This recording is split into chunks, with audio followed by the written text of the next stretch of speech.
details about the judicial system.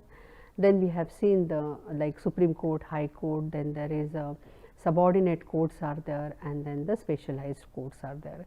Then we have seen the structure like how exactly and what kind of a like jurisdiction they have, like appellate or original or like advisory or supervisory or only original. So that differences we have just now seen. Okay.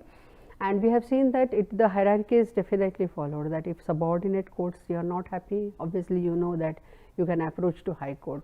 If you are not happy with High Court decision, you can go to the Supreme Court. So that appeal that procedural part that is allowed, and you can go for that particular.